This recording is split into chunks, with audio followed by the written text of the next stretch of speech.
You're listening to Where We Are, a weekend conversation on faith, politics, family, and culture, hosted by me, Michael Ware, and my wife, Melissa. We bring our wide-ranging experiences in politics, ministry, and nonprofit life to bear as we discuss the issues of the day. On this week's episode, we'll be talking about last week's Republican presidential debate. What did we learn from it? Where does the race go from here? You're listening to Where We Are.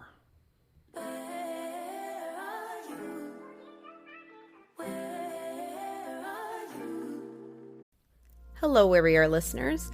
If you're a longtime fan of this podcast or you're just joining us for the first time today, we want to tell you more about our podcast platform called Spotify for Podcasters. We've been using this platform for over a year, and it's been easy to use, and new features are added all the time. You can record and edit podcasts from your phone or computer. You don't need anything fancy, and you don't need previous podcast experience. When you hit publish, you will distribute your podcast to Spotify and everywhere else podcasts are heard. Video podcasts are also available on Spotify if that's your kind of thing. And with Spotify for Podcasters, you can earn money in a variety of ways, including ads and podcast subscriptions. But here's the thing, you can earn money, but it's a free platform. There's no catch.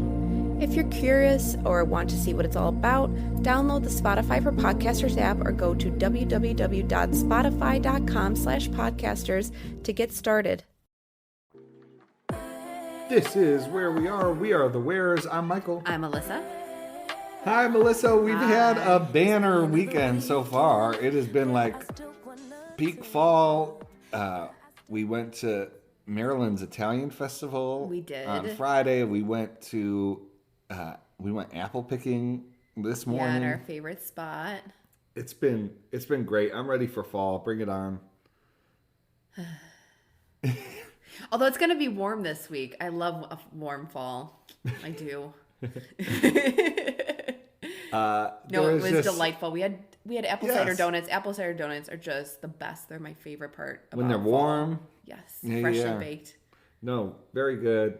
The girls loved it. The girls have been happy all weekend so far. I got back from a trip this week. I was out at Westmont College, was able to speak at chapel on Wednesday and had a great time out there. For any listeners at Westmont, thanks for listening and thanks for having me on your campus this week. I love Westmont. I love Christian higher ed, and it was really wonderful. The students out at Westmont got to hear a little bit of stuff from the book. And I was happy to be able to speak to them. And Santa Barbara's not too shabby. Seriously, the best place for a university.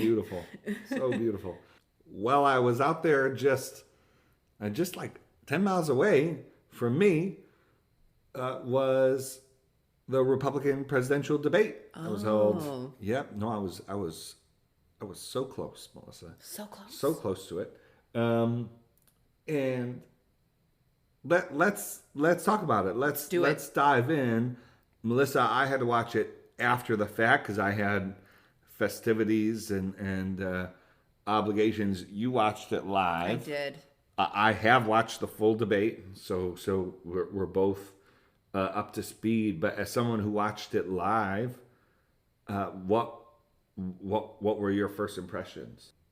So first impressions after around 30 to 45 minutes is that the networks this time around were Fox Business and Univision. The first debate was Fox, and everything, there were some culture war type questions, but that's typical for networks to be doing these days. But they're trying to ask substantive questions, and it just feels really disconnected from reality because you have the front runner Trump, who is up by more than double digits through.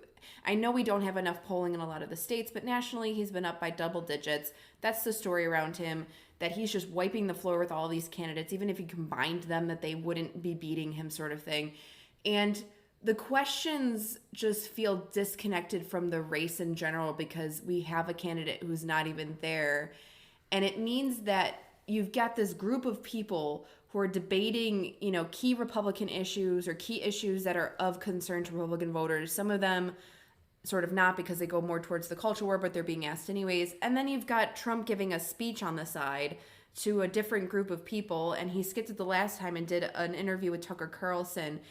It just feels like these networks haven't figured out how to deal with that point. And then the campaigns themselves have sort of, I feel like, taken an easier road in sort of pretending like, okay, he's not there, so we're not going to, go after him too much, unless you're Chris Christie. Chris Christie, his campaign team obviously has made Trump the focal point. Trump remained the focal point for Chris Christie the second time around with this second debate. But the rest of these campaigns are sort of like pretending like, it feels like they're in La La Land, planning-wise, with how exactly they're crafting their answers. And maybe, Michael, you'll disagree with me on that point, specifically from a Governor Ron DeSantis point of view and how he performed in this debate, which I think you and I will agree that he did very well this time around. But that was my overall first impression. And then the second impression is that all of these candidates, Vivek Ramaswamy for a second time in a row, got completely under their skin. And for somebody like former Governor Nikki Haley, that's a sort of place where you start to get into caricature, you start to get into meme land, you start to get into comparisons between Amy Klobuchar and Pete Buttigieg of the 2020 campaign. And I'm not really sure how much longer that can last for her. I'll end it there for first impressions. But what were yours with watching it back? Yeah, well, so first, just to do some context setting, September was an awful month for anyone who wants to see someone other than Trump be the Republican nominee, including the candidates up on that stage. Trump's polling was incredibly strong. Mm-hmm. We passed Labor Day, which, is typically you talk about Labor Day in the context of general elections held in November, but it also kicks off the sort of fall push into primary season. Yeah, and we've been.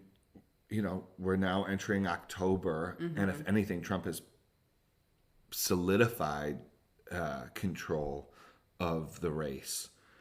And so that's the context for this. National polling, he's very strong, but also, we're not seeing state polling close at this point. Ron DeSantis has had his debate performance was underwhelming. We saw Nikki Haley take a bump in polling, take a bit of a bump in fundraising. And we've seen chatter just this week, renewed chatter about Youngkin jumping in as sort of like a white knight for the establishment class. Tim Scott, who was picking up speed going into and then definitely coming out of going into the first debate, his campaign has not had he's lost momentum. So that's some of the context. There's other context. Mike Pence still hasn't gained footing, and I think the rationale for his candidacy continues to be something that people are increasingly coming to understand just isn't there. It just doesn't fly.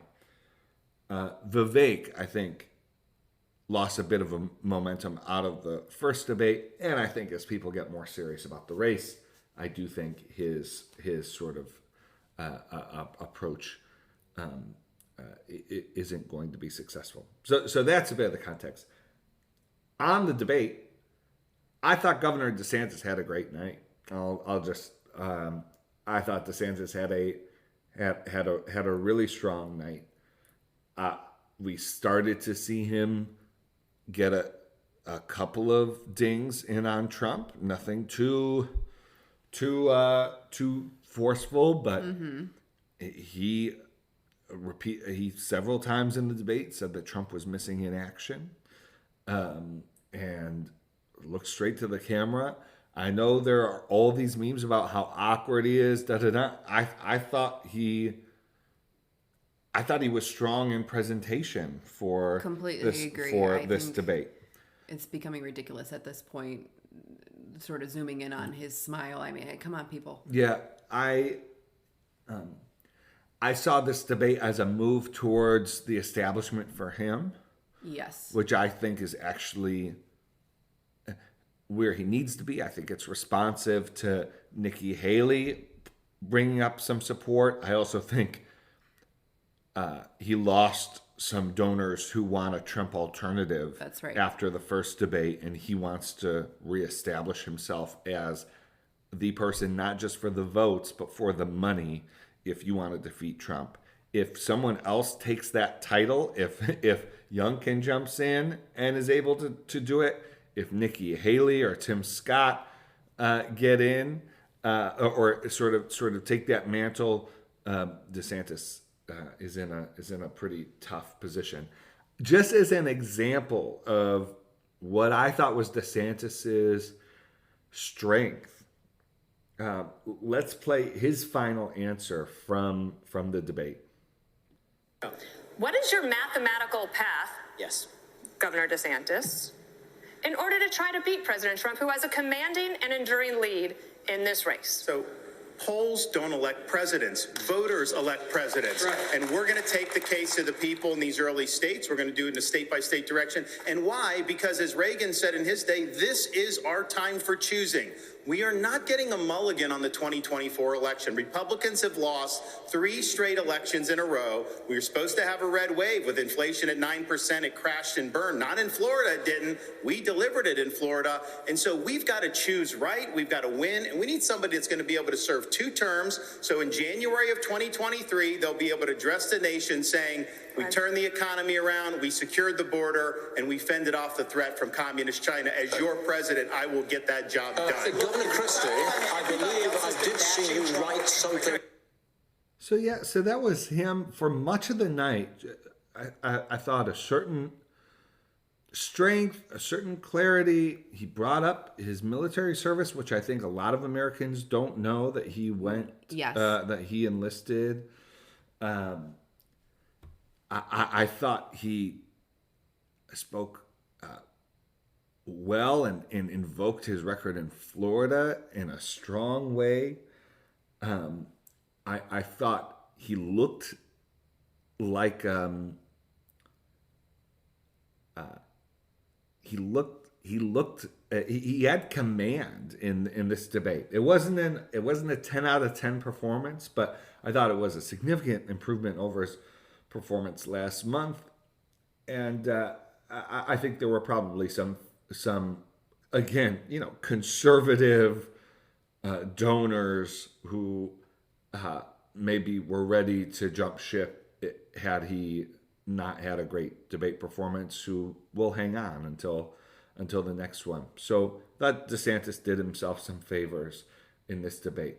I thought Tim Scott was much stronger in this debate than the first debate. A lot of questions on social media about the last 20 minutes, half hour of the debate. Him and Haley went at it. Mm-hmm. If you listen to this podcast, you already know exactly why that happened. Yeah. And this is why we have been saying this, so that so that when you're watching the debate, you go, oh, I know why this is happening. This seemingly inexplicable sort of contest and mini debate that is happening. I know why it's happening. And just as a reminder, or for new listeners, this is one of the vital primaries within the primary. Scott and Haley know they both can't go into South Carolina on the ballot. And so they need to settle who will be South Carolina's candidate ahead of South Carolina. Or I should say, they don't want to go into South Carolina. Perhaps their egos or some kind of strategy will mean that they'll both end up on the ballot. But that comes with such tremendous risk that both of them want to do everything that they can to make sure the other is out of this race, at least before South Carolina heads to the polls for their primary. And so that's why what we saw we saw. I think both of them were waiting for like the first one to make the attack, and then and really it was Haley, and then you saw Scott sort of unload some of the opposition research he had, mentioning not only a gas tax, but again, in what seemed inexplicable to many folks on social media, and what didn't land. I don't think the punch landed, but he attacked Haley for having new curtains in her office as UN ambassador to the UN, saying that it was he said that Governor Haley had never seen a federal dollar she didn't like. So it was interesting to see the two of them go at it a bit. I will say I'm not quite sure either one of them landed a knockout punch. Yeah. To be sure. I think Haley was strong again. Yep, definitely strong. I will say Governor Burgum, I think, had a better. Greatly I think improved. This is the kind of performance that I think he wanted in the first debate. He was ignored, and to the moderators, there's a line between enforcing the rules and being disrespectful. Yes. And I do think that the way that they enforced the rules, the way that they were snide towards candidates, Yes. did not help the dignity of the event, of the debate. And then I should just say about Christie. Actually, let's play Governor Christie's final answer in the debate, because I think it'll resonate with many of you. It resonated with me, to be sure.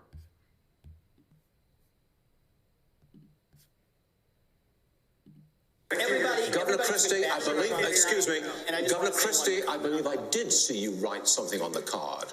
Who was it? No, but I'll certainly tell you. Go. Okay. Yeah, look, I think I've been the only one on this stage who's been clear about this. I vote Donald Trump off the island right now. And the reason I vote him off the island, any of the people on the stage you know what? off the island. Every person on this stage has shown the respect for Republican voters to come here to express their views honestly, candidly, and directly, and to take your questions honestly. I have respect for every man and woman on this stage because they've done it. Vivek, put your hand down for a second, would you? I still got time, dude. So chill out. Here, look. This guy has not only divided our party, he's divided families all over this country. He's divided friends all over this country. I've spoken to people, and I know everyone else has, who have sat at Thanksgiving dinner or at a birthday party and can't have a conversation anymore if they disagree with Donald Trump. Governor He needs to be voted candidates. off the island, and he needs to be taken out of this process. Can we get Vivek 15 seconds? You have 15 seconds. And so, yeah, I thought Governor Christie had a good night in terms of representing himself, his point of view. I think playing the role he's supposed to play in this, which is turning folks' attention early on to Donald Trump. I guess one more thing I want to say about the debate specifically, and then I have a number of things to say about sort of what the debate brings to mind for me. Yeah, I have a thought there too. The debate opened with a question on the strike, on the UAW Yes. strike and the economy. Mm-hmm. And it was just kind of incredible to see these candidates give their own reasons for why the workers are upset that don't take into account what the workers are actually saying. Yes. And so, all of them basically said, the workers are striking because of Biden, like the workers are striking because of government spending. And I understand the argument they're making, but that's not why workers are striking. Yep. And so you need to you need to be able to respond to what people are actually saying. Now they don't want to, and that's the other thing I'll say about this debate, which is that it's become a trope that the candidates never answer the actual questions. Mm-hmm. But in this debate, it was just insane, especially Mike Pence. Mike Pence does not care what question is asked of him. He was asked about DACA, and he spoke for 3 minutes. He doesn't say anything about DACA. Yeah, he had a lot of lines memorized. I mean, it was incredible. There were a lot of canned lines, to your point. Mm-hmm. Some of them worked better than others. I will say, look, if Donald Trump had rolled out some kind of nickname for somebody, everyone would have said, "Oh, what a genius!" Da da da. I watched it live. I don't think Christie's Donald Duck line was like that cringe, as Gen Z would say. And the fact that there were so many never Trumpers who were ridiculing it, and it was just like a reminder of the fact that so much of this never Trump stuff is like individuals platform building. It's like, how about you just swallow it and go with it? He's ducking the debate. I think it's like it's not going to win any awards, but just the fact that we're all consuming this as entertainment. We're all judging whether it landed exactly right. It's a critique that makes sense. And for all these people pining for someone to take it to Trump, and then someone does, and it's like, well, he really, if the delivery would have been 10% different this way, then maybe I would have applauded it. Let's just call it as. It was one of the most, in terms of the response that I saw on like Twitter and things, it was one of the most elitist conversations of the debate that I was reading online. It was beyond ridiculous. But yeah, Christie, him talking about Trump not being on the stage, it was towards that end as well, where at the end of the debate, where I had been feeling this going into it, but I hadn't like quite articulated it in my head. And, I'm not a Republican voter, so I'm always constantly thinking about like how, a Republican voter would be feeling towards a lot of things. And it finally solidified in my head what I feel like is going on. And to me, if I'm feeling like this as a Democrat, I can't even imagine how it could be amplified potentially in a Republican voter. But the power dynamics here, that with the first debate about Trump not being there, it was being framed and it was being talked about, and the rationalizations around it was this is going to be a fear of missing out situation, a FOMO situation, where he's being left out, everybody's gathered here at this debate, but this time around, fine. And I always felt kind of uncomfortable with that kind of like explanation of like, he won't help but being able to jump in, and he'll come in on the second or third debate. And, this is where all the talk is happening and the momentum of the campaign. That's just not true, because this second time around, the power lied with Trump being outside of the debate. And actually it felt like all these candidates sitting in this room were the ones sitting there with FOMO, with the fear of missing out. And that, in some ways, that what it brings up sort of in some ways, like from an emotional place, especially with our politics, is that fear of missing out. You start to feel like this is not where the cool kids table is at. This is not where the power lies. This is not where the conversation is happening. This is not where the momentum is happening. He is so far ahead that he does not need to be there at all, and nobody can really address him in any kind of way, that it just feels like, what is this even for? What is the actual point? And that sort of solidified for me towards the end of this debate, especially with that sort of closing statement from Christie of him being, out of the room, and this is where it's at. It's kind of like, oh, it kind of feels like the opposite. Join me, 48 Hours correspondent Erin Moriarty, on my podcast, My Life of Crime, as I take on true crime investigations like no other. This season, I'm looking into the labyrinth of crime and secrets within families. I'm cutting straight to the evidence and talking to the people directly involved, including investigators and the families of victims. Listen to My Life of Crime with Erin Moriarty wherever you get your podcasts. Get out of the trenches of tedious tasks like managing order fulfillment and start growing your business with ShipStation. They'll help increase profitability by automating your workflow with their simple, easy-to-use dashboard. With it, you can pretty much do everything you need to quickly and easily. Update order information, print labels, compare rates, optimize shipments, and even set up automatic delivery notifications. And it doesn't matter where you sell. Amazon, Etsy, eBay, Shopify, ShipStation can integrate pretty much anywhere online. Another great thing about ShipStation? They can help reduce costs with industry-leading discounted rates from some of the biggest mail carriers. You might even be able to get up to 89% off USPS and UPS rates. So, make this year your most profitable one yet. Sign up for your free 30-day trial at ShipStation.com and use the code Spotify. That's ShipStation.com with the code Spotify. I mean, they're trying to make do with what they have, which is that they're running against a front runner who's 30 points ahead.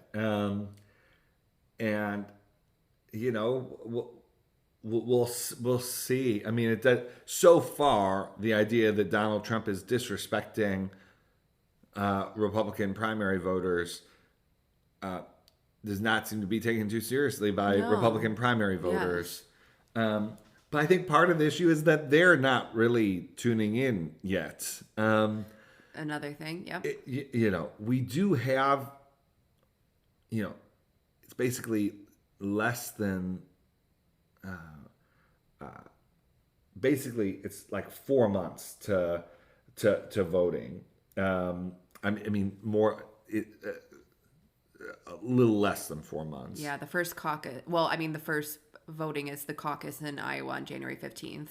And so, like, look, this thing is gonna turn. I think I'd be surprised if the next debate you didn't hear more talk of Trump. That sites weren't trained on him a bit more. I think these candidates are worried about sort of cutting off their chances too soon. Their cautiousness could be fatal with a front runner at 60%.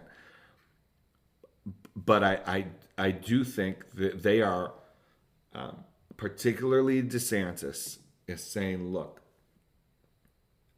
if I can maintain my second position, my position is number 2 in this race, no matter how strong, we're going to see candidates drop out after Iowa. South Carolina, if DeSantis could take advantage of his place in sort of the Sun Belt, and if DeSantis can come in first or second in South Carolina, it's possible that clears the field, and it's just him and Trump.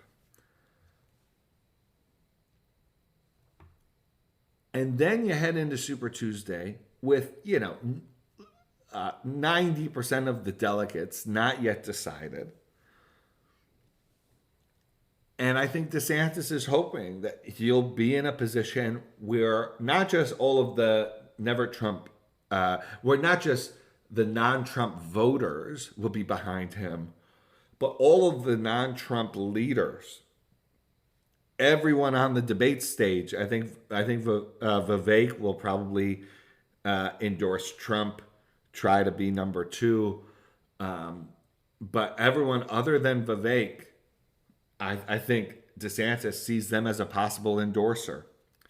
And so what happens, you have, maybe Trump has a ceiling in the Republican primary of 65, 70, maybe if he's able to get to 70, then that's pretty good. But let's say Trump's ceiling is more 65, 60, how many voters would it move to have just a chorus, a relentless chorus of ads, of endorsers, of cable news just blanketed with all the people in this race? I mean, kind of like we saw when Buttigieg, Klobuchar, all the Democrats endorsed Biden. Yes.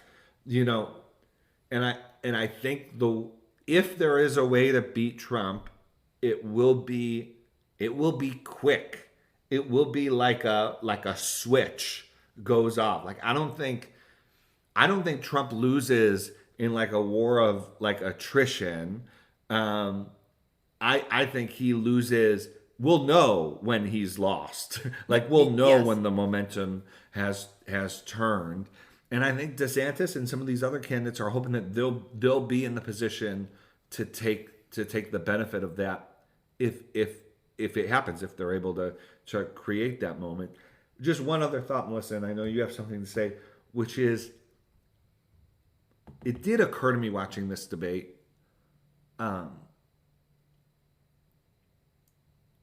So part of the way polarization works is that people's sort of convictions are fluid. Yes. And determined in large part by what like the in-group critique is of the out-group.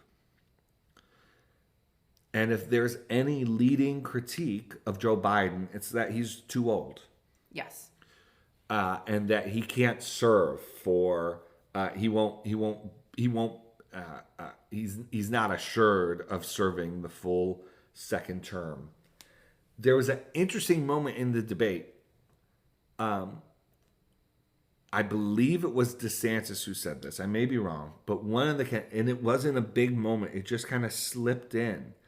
But one of the candidates, and again, I think it was DeSantis, said, the Republican Party deserves a candidate who's going to be able to serve eight years. Yes. And it was DeSantis, because I also perked up at this moment too. So, I know exactly where you're going with this. So it just like hit me. I don't think it's the kind of thing where you want to like start, rolling it out, now in like a big way. But we're going to have 3-4 more months of Republicans just hitting Biden on being too old, of that being like the thing that you could say about Biden, that even if you're talking to Democrats, like they won't disagree with it necessarily. Like they'll just kind of give you that one. And so that makes like Republicans feel all the much better. It's like, well, this is like a clear way to see. Obviously you can't go with Biden. He's too old. Everyone knows that. It could be an interesting moment if we get down to a 2-person race, January, February, March, for the age critique to be used against Trump. And if you could get enough people on that message, not just saying this isn't who we want to go into a race with Biden with, but saying, we need 8 years of Republican control. Trump can't assure us of that. Making the case that he's not the strongest person to take the age debate to Biden. You're going to have a Republican electorate that is basing its argument against Biden on age. And so it just I would not be surprised if this race led in a direction where Trump's age becomes a topic of conversation. Completely agree. I have thought this for months on end. Will this actually come back to bite them? Because when we did do an episode on the age debate several weeks ago, and when I created the graphic for it, what I went and did was I put Biden's age and I put Trump's age just to sort of remind people that they're very close in age, actually. When you sort of get up there 4 years, that's not a real big difference. And because I've been thinking the entire time does this argument only work against Democrats, or will it actually work against Trump or Republicans? And I completely agree with you that there could be a real opening there. The other thing that I wanted to say, and it was to the point just before this, so perhaps we've lost the thread, but I do want to say something occurred to me that, with DeSantis, like you could see somebody like DeSantis happening pretty quickly, where if a bunch of the other candidates got behind him, then a bunch of momentum would be behind him, and then you might have actually somebody viable to challenge Trump and the kind of levels that he's polling at right now. Is, I would imagine, if I were the DeSantis team, the candidate that I'd be talking to right now actively and trying to convince him to drop out and support, not like, next week, but maybe in a few weeks, so that the spark happens, maybe just before some of the first voting starts, would be Chris Christie. The DeSantis team should be talking to Chris Christie, especially with how he's polling in New Hampshire. And if DeSantis could take on Christie's polling numbers in New Hampshire. I disagree. Why? Disagree. Why? I think you want Christie on the stage as someone who's reliably going to go after Trump. At Trump. No, that's why I say several weeks from now. I don't say next week. No, yeah, I mean, if my I'm talking goal, like end of December. Okay, well, okay, we're in September now, so yeah, It's I think October 1st, Michael. not when we're recording. Okay. I thought you were going to say, and I've said something similar on the podcast before, but I thought you were going to say Pence. No. I think Pence is the endorser you want, not on the stage. On the stage, he still thinks he's going to be president, and it's too muddled. But if someone could convince Pence to drop out and become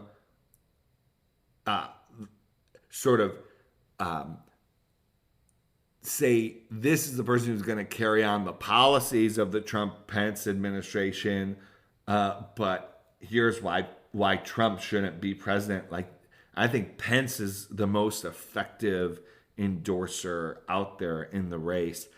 I think Christie's effective on the stage, and then I think once he's off, I mean, Christie's fine on the Sunday morning shows, but I don't think Christie's bringing,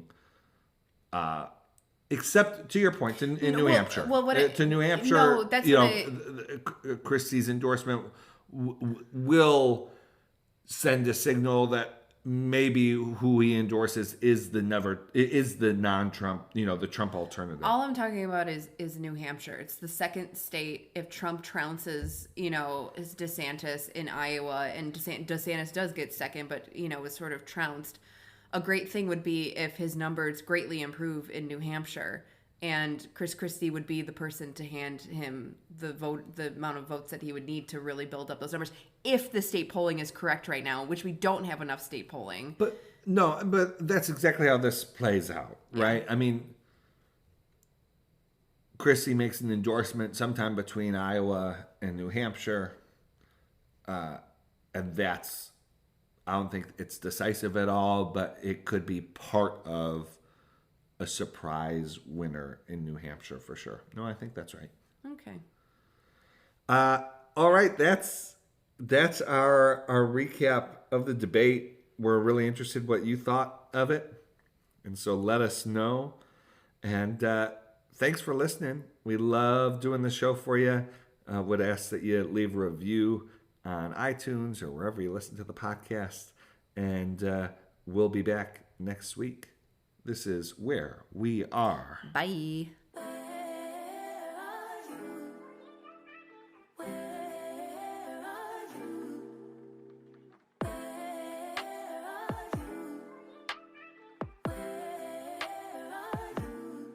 It's the end of the weekend, but I still wanna